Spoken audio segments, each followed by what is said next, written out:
I think in conclusion, I'd like to appeal to those people that have been researching this for any length of time, specifically long periods of time, maybe even years. To you, I don't think this is going to require a lot of convincing. I think that subconsciously you know that a lot of what was said here is true. I think that you have seen over the years a lot of conclusions about what the New World Order is and what their motives are, and I know that you know that it doesn't really explain all the loose ends and tie them all up.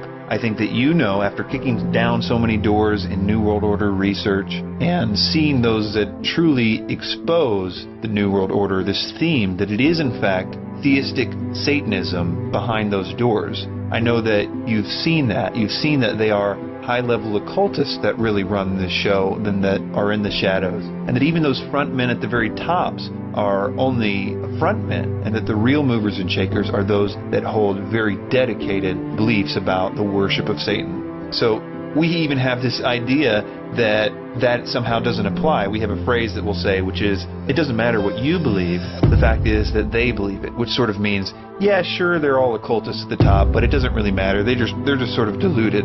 And I think that's a very dangerous position, because if you actually are saying there that it doesn't matter, it's not actually true, there isn't really a Satan and there isn't really a power that they're serving, then we should just, again, think that this scenario has something to do with whatever we make it out to be. It certainly can't be about a cosmic war of good and evil, because we've already decided that that can't be true. Yet at the same time, we're pointing out that these people are knowingly worshiping Satan, which is something that the Bible has said has gone on from the very beginning. The kings and queens of all the old systems were always sacrificing their children to various gods and Moloch and these types of things. And they are still doing it today and are gaining power from it.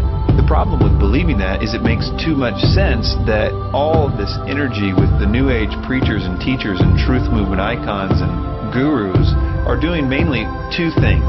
One, they're promoting this idea of a New Age coming in which you're going to be God and you're going to be evolved and all the obvious stuff that's preparing you for the system of the Antichrist.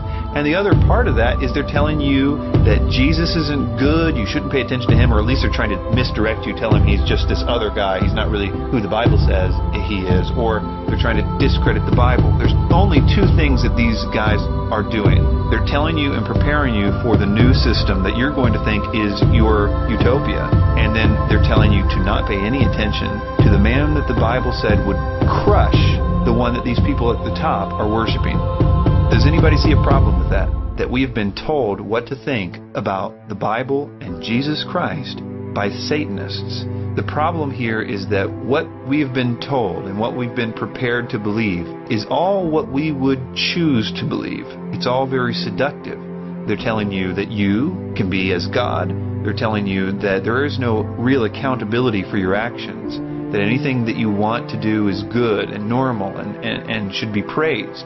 These ideas are very difficult to resist. Truth really is irrelevant at that point, because we will fight to defend those ideas, regardless of if they are true or not. And that's why there's so many conflicting quote-unquote truths in the New Age and in the truth movement. You know, that's why the first thing that you're taught in the truth movement is that truth is relative. Oh, it doesn't matter, your truth is just as good as my truth, and we'll fight to defend this completely erroneous idea. I've got news for you. It doesn't matter what way the universe operates. The fact is that it does operate one particular way. Cause and effect in a closed system. We are dealing with absolute truth. Maybe yours, maybe mine, but it is absolute, and it is one.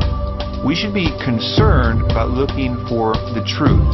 And I suggest to all you researchers out there that you already have enough evidence to know that Jesus Christ is who he says that he is. You owe it to yourself to figure out more about him the way the Bible says that he is. Not the way that the New World Order says that he is, but the way the Bible says that he is. The Bible has been continually discredited. You're told not to listen to it. You're told not to pay attention to it. They do everything under the sun to keep you from it. They always have. So why don't you just realize that and take the time and figure out who is Jesus according to the Bible?